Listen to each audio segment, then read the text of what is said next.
तो hello guys, स्वागत है आपका एक और बार आपके अपने बेसिक नॉलेज यूट्यूब चैनल पे।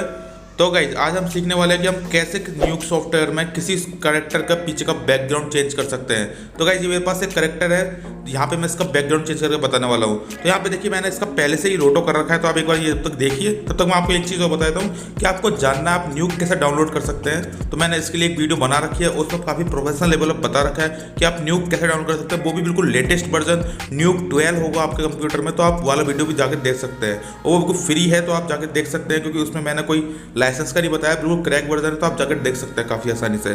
तो गाइस अब आते हैं हम इस वीडियो पे। तो देखिए मैंने यहाँ पे इसका कैरेक्टर का रोटो कर रखा है। तो सबसे पहले तो इसका साइज सेट कर लेंगे हम, जो हमारा फुटेज का साइज रहता है। तो आपको ये व्यू करने पे ही दिखेगा, आप व्यू कर लीजिए फुटेज को, तभी आपको दिखेगा। फिर आप फुटेज पे एस प्रेस करिए और यहाँ पे इसका फॉर्मेट साइज सेट कर दीजिए। अब देखिए यहाँ पे जो मेरा बैकग्राउंड है इसमें भी साइज कुछ और है, तो मैं इसके नीचे रीफॉर्मेट लगा दूंगा, जिससे इन दोनों का साइज एक जैसा हो जाएगा। तब देखिए यहाँ पे साइज दोनों का एक जैसा हो चुका है। जो ओरिजिनल हमारा कैरेक्टर वाला फुटेज है उसका भी साइज वो हो चुका है, और इस वाले का भी सेम वही साइज हो चुका है रीफॉर्मेट लगाने के बाद। अब यहाँ पे मैंने इसका रोटो कर रखा है, तो मैं ये सब चीज़ें डिलीट कर देता हूँ। रोटो को मैं थोड़ा साइड में डाल देता हूँ ताकि आपको समझने में आसानी हो जाए। तो रोटो को हम थोड़ा साइड में हटा देते हैं, इसको हम बाद में लगाएंगे। तो सबसे पहले हम अपना फुटेज इधर ले आते हैं ऊपर की तरफ लेफ्ट में, क्योंकि जो हमारा मेन फुटेज रहता है उसे आप लेफ्ट में ही रखिए ताकि आपको समझने में थोड़ा आसानी हो और आपका न्यूक कॉम्प अच्छा लगे। तो यहाँ पे देखिए मैं इसके नीचे लगाने वाला हूँ ट्रैकर। ट्रैकर क्यों लगाने वाला है? क्योंकि हमारा बैकग्राउंड जो है वो हिल रहा है, वो पीछे की तरफ बैकग्राउंड जो हमारा वो मूव कर रहा है, तो इसलिए हमें मूव के लिए ट्रैकर लेना होगा, क्योंकि ट्रैकर से हम उसका मूव पोजीशन पता करेंगे। तो गाइस आपको मैं ट्रैकर बताने से पहले मैं एक चीज़ आपको बता देता हूँ। मैंने चैनल का पहली बार इंट्रो बनाया, तो आपको इंट्रो में प्ले करके दिखाता हूँ इस वीडियो में। तो आपको अच्छा लगे तो आप मुझे कमेंट करके बता सकते हो, बस 10 सेकंड का है।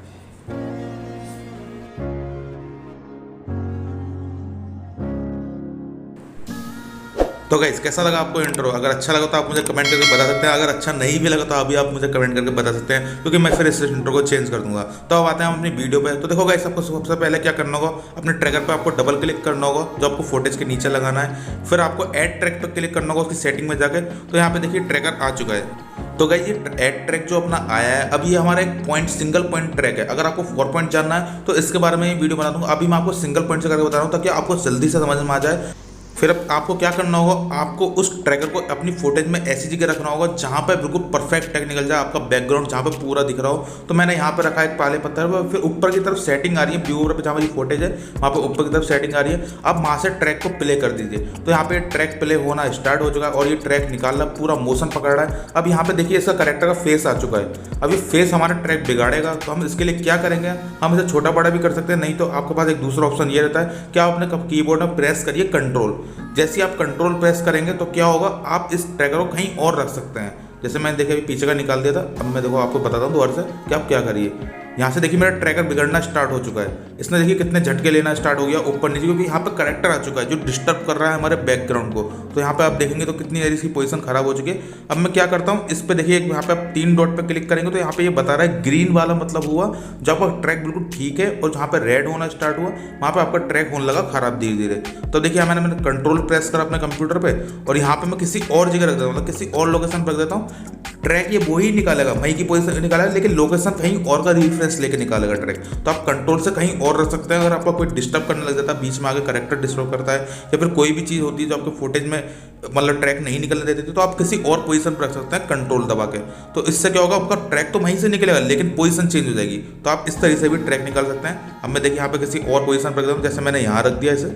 अब यहाँ पे क्या होगा, मोशन वही है जैसा हमारे नीचे की तरफ मोशन था वैसा ही यहाँ पे मोशन है, बस क्या है हमने पोजीशन चेंज कर दी। तो ट्रैक हमारा वहीं पे निकलेगा, जो हमारा ब्लैक पत्थर जो था नीचे की तरफ थोड़ा सा ब्लैक शैडो टाइप का आ रहा है, लेकिन बस पोजीशन चेंज कर दी हमने। तो इस तरीके से भी आप ट्रैक निकाल सकते हैं पार्ट टू पार्ट करके। अब देखिए यहाँ पे ट्रैक निकल चुका है। अब नेक्स्ट हमें क्या करना होगा, सब फ्रेम पे निकल चुका है ट्रैक, सारा इसने मोशन पकड़ लिया। अब नेक्स्ट स्टेप क्या है, जो हमारा एड ट्रैक करने पे ये लाइन बन के आई थी, इसमें आपको ट्रांसफॉर्म, रोटेशन, स्केल तीनों चीज़ों को ऑन कर देना है। अब यहाँ पे मैंने तीनों चीज़ें ऑन कर दी है। अब आपको जाना होगा ट्रांसफॉर्म की सेटिंग में, और यहाँ पे आपको सेट टू करंट फ्रेम करना है और मैच मूव करना है। बस 2 चीज़ छेड़नी है, आपको सेट टू करंट फ्रेम कर देना और मैच मूव कर देना है। तो आप सेट टू करंट फ्रेम उसी फ्रेम पे करिए जहाँ, या तो आप फर्स्ट फ्रेम पे करिए, आपको पहले फर्स्ट फ्रेम पे जाना होगा तभी आप सेट टू करंट फ्रेम करिए, या फिर लास्ट फ्रेम पे भी जाके कर सकते हैं। अब आपको वहाँ से ट्रैकर हटा लेना है फुटेज के नीचे से, और आपको बैकग्राउंड वाली इमेज पे लगा देना है। तो ये मेरी बैकग्राउंड वाली इमेज है, मैंने इसके नीचे लगा दिया है। अब मैं यहाँ पे मर्ज लगा रहा हूँ एक, और मर्ज का बी जाएगा हमारे जो ओरिजिनल फुटेज है उसमें, और हमारा जो ए होगा वो जाएगा ट्रैकर में। तो इससे क्या होगा, बैकग्राउंड में हमारी जो ओरिजिनल फुटेज है वो चले जाएगी और हमारा ओरिजिनल जो हमारा पीछे बैकग्राउंड है वो शुरू में आ जाएगा। तो अब देखिए मैं यहाँ पे प्ले करके देख रहा हूँ, मैं मर्ज पे व्यू करके प्ले कर रहा हूँ, तो देखिए हमारा ट्रैक पे फुटेज चलने लगा, जो हमारा पीछे वाला बैकग्राउंड इमेज था वो चलने लगा साथ साथ। जैसा हमारा मतलब पीछे जो ओरिजिनल फुटेज में जहाँ करेक्टर खड़ा हुआ है उसका जो बैकग्राउंड हिल रहा है, ऐसा ही सेम टू सेम हमारा ये हिल रहा है। अब यहाँ पे एक चीज़ का हमें और करना हो, क्योंकि हमारी फुटेज कटने लगी थी साइड से, क्योंकि वो छोटी पड़ गई थी फुटेज, तो हम एक ट्रांसफॉर्म का नोट लेंगे। इसका शॉर्टकट रहता है टी। आप टी प्रेस करेंगे तो ट्रांसफॉर्म का नोट आप लगा सकते हैं। अब मैंने ये अपने बैकग्राउंड के नीचे लगा दिया है, तो आप इस तरीके से नीचे लगाइए और यहाँ से इसका आप स्केल बड़ा कर दीजिए।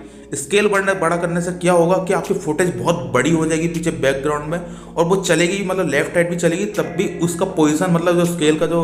तो गाइस मैंने स्केल इसलिए बड़ा करा क्योंकि देखो पीछे बैकग्राउंड हमारी फुटेज दोनों बराबर थी, क्योंकि हमने रिफॉर्मेट लगाई तो दोनों फुटेज एक साइज की हो गई थी। अब हमारा बैकग्राउंड तो हिल रहा है तो फुटेज हमारी उधर चल गई लेफ्ट में, तो पीछे फिर से हमारा जो बैकग्राउंड था वो रिवील होने लगा। इसलिए मैंने स्केल इतना बड़ा कर दिया कि हमारी फुटेज चाहे लेफ्ट राइट कितनी भी हिले तो वो बैकग्राउंड हमेशा कवर करे। तो अब देखिए यहाँ पे स्केल बड़ा करने से कितना फायदा हुआ कि हमारी बैकग्राउंड पूरी तरीके से ढक चुका है। अब बस हमें क्या करना है, हमें करेक्टर लाना होगा ऊपर। तो करेक्टर ऊपर लाने के लिए आपको क्या करना होगा, आपको लाना होगा रोटो। तो आप रोटो कर लीजिए। अगर आपको रोटो को नहीं पता कि आप रोटो कैसे कर सकते हैं, तो मैंने स्लॉट में काफ़ी सारी वीडियोस बना रखी है, आप मेरे चैनल में जाकर देख सकते हैं। वहाँ आपको स्लॉट की पूरी प्लेलिस्ट मिल जाएगी जिसमें मैंने रोटो के बारे में A to Z सब बता रखा है, आप वहाँ जाकर देख सकते हैं। अगर आपको जानना है न्यूक पे कैसे रोटो करें, तो न्यूक के लिए भी वीडियो बना दूंगा। बस आप 3 या 4 दिन वेट करिए, मैं आपके लिए न्यूक पे ही रोटो की वीडियो बना दूंगा। वैसे आप रोटो जानते ही होंगे, जब आप यारी वीडियो देख रहे हैं तो आप रोटो कर सकते हैं। अब यहाँ पे आपको 2 मर्ज लेने होंगे, एक मर्ज लेना होगा और एक मर्ज और लेना होगा। और जो हमारा दूसरा मर्ज होगा वो आपको उसका ए जो होगा वो अटैच करना होगा अपने ओरिजिनल फुटेज पे जहाँ पे आपका करेक्टर है। अब वहाँ पे आपको इसका ऑपरेशन कर देना होगा इन। तो आप इन कैसे करेंगे, आपने जो इसका ए कनेक्ट करा है फुटेज में उस पर आप डबल क्लिक करिए और उसके ऑपरेशन में जाइए, सेटिंग में आपको ऑपरेशन मिल जाएगा और वहाँ से आप इसे इन कर दीजिए। अब इस वाले मर्ज का बी कनेक्ट कर दीजिए, आपके सारे जितने रोटोज हैं उसमें कनेक्ट कर दीजिए, और दूसरा मर्ज जो बचा उसका आप बी कनेक्ट करिए ऊपर वाले मर्ज में जहाँ पे आपकी फुटेज अटैच हो रही है। अब और इसका ए डाल दीजिए इस वाले मर्ज में। इससे क्या होगा, जो हमारा रोटो जो होगा, जैसे मैं इस पर व्यू करूँगा तो देखिए करेक्टर मेरा आ चुका है आगे, लेकिन ये बहुत ब्लर में आ रहा है। ये इसलिए आ रहा है क्योंकि हमने ऑटो अल्फा ऑन नहीं कर रखा है। तो आप फुटेज पर डबल क्लिक करिए और यहाँ से आप इसका ऑटो अल्फा ऑन कर सकते हैं। तो देखिए मैंने दोनों का ऑटो अल्फा ऑन कर दिया। अब मेरा करेक्टर एकदम परफेक्ट लेवल पर आ चुका है इसके ऊपर। अब एक बार हम प्ले करके देखते हैं कि ये बैकग्राउंड हिल रहा है और करेक्टर हमारा ठीक काम कर रहा है नहीं कर रहा है। तो देखिए हमारा बैकग्राउंड भी हिल रहा है और हमारा करेक्टर भी हिल रहा है, क्योंकि हमने रोटो करा है और दूसरा हमने ट्रैक निकाल के पीछे अपना बैकग्राउंड का मोशन दे दिया है। तो इस तरीके से आप काफ़ी आसानी से बैकग्राउंड चेंज कर सकते हैं। यही फुटेज नहीं, आपके पास कोई अपना खुद का फुटेज जो आपने खुद कैमरे से रिकॉर्ड करके लेकर आए हैं तो उसमें भी आप काफ़ी आसानी से कर सकते हैं। अगर आपको जानना है फ्रेम में कैसे बांटें, आपको रोटो करने के लिए फ्रेम में बांटना पड़ता है। जैसे आप स्लाउट में जाएंगे तो आपको फ्रेम में डालना होगा अपना वीडियो, तभी आप रोटो कर पाएंगे। न्यूक में तो आप अपनी वीडियो भी इंपोर्ट करेंगे तब भी वो इंपोर्ट रहती है, लेकिन स्लाउट में ऐसा नहीं होता। तो आप उसके लिए भी मैंने वीडियो बना रखी है, आप जाके देख सकते हैं मेरे चैनल पर कि फ्रेम में कैसे काटा जाता है, फ्रेम में कैसे हम बना सकते हैं अपनी पूरी वीडियो को। तो उस तरीके से आप काफ़ी आसानी से वीडियो बना पाएंगे अपनी फ्रेम में। अब नेक्स्ट हम इस पर क्या करने वाले हैं, हम लेने वाले हैं ग्रेड। तो ग्रेड का शॉर्टकट रहता है जी, आप जी प्रेस करिए और ग्रेड ले लीजिए। अब करेक्टर का तो हम कलर चेंज कर नहीं सकते, करने को तो हम कर सकते हैं, लेकिन ये अपना प्रोजेक्ट लिस्ट में अलाउड नहीं होता कि आप करेक्टर का कलर चेंज करिए। अगर आपको चेंज करना है तो आप बैकग्राउंड का कर दीजिए। तो यहाँ से देखिए मैं बैकग्राउंड का कलर चेंज कर रहा हूँ, इसका मैं गेन छेड़ रहा हूँ ग्रेड का। तो देखिए यहाँ पे मैं जितना मुझे रखना है, जैसे मुझे चाहिए कि करेक्टर मेरा इतना लाइट है या फिर इतना डार्क है, उस हिसाब से आप अपना बैकग्राउंड रख दीजिए कि यहाँ सूरज पीछे है तो थोड़ी रोशनी ज़्यादा होनी चाहिए। तो यहाँ पे आप ऐसा कलर चेंज कर सकते हैं अपने हिसाब से, जैसा आपका मन है आप वहाँ से चेंज कर सकते हैं गेन में जाके। तो आपको इसका भी समझ में आ गया होगा ग्रेड में कैसे कलर चेंज कर सकते हैं। तो गाइस बस आज की वीडियो में इतना ही। आई होप आपको पूरी तरीके से वीडियो समझ में आ गई हो। अगर नहीं समझ में आई तो आप एक बार दोबारा से देख सकते हैं, बिल्कुल फ्री है, आप देख सकते हैं दोबारा से। आप दोबारा से वीडियो देखें तो आपको पता चलेगा कि आप मैंने क्या क्या करा है, और थोड़ा स्लो मोशन में कर लीजिए ताकि आपको और अच्छे से समझ में आ जाए। तो गाइस आप चैनल पर नए हो जल्दी से चैनल को सब्सक्राइब कर लीजिए, क्योंकि मैं इसी टाइप की वीडियो बनाते रहता हूँ, चाहे न्यूक हो, चाहे आफ्टर इफेक्ट हो, चाहे स्लाउट हो, मैं सबके लिए वीडियो बनाता हूँ। आप VFX में काफ़ी तेज़ी से आगे बढ़ पाएंगे, आप छोटी छोटी चीज़ें सीखेंगे तो आप बड़े लेवल पर प्रोफेशनल लेवल पर कर पाएंगे और चीज़ें। तो मैं उस टाइप की वीडियो बनाता रहता हूँ। तो गाइस मिलते हैं किसी और वीडियो किसी और नए टॉपिक के साथ। तब तक के लिए आप मेरे चैनल सब्सक्राइब कर लीजिए और मेरी वीडियो पर कमेंट करके आप बता सकते हैं मेरे दिल की बातें। और गाइस वीडियो अच्छी लगी तो आप लाइक कर सकते हैं। तो guys bye bye, take care और गाइस जय हिंद।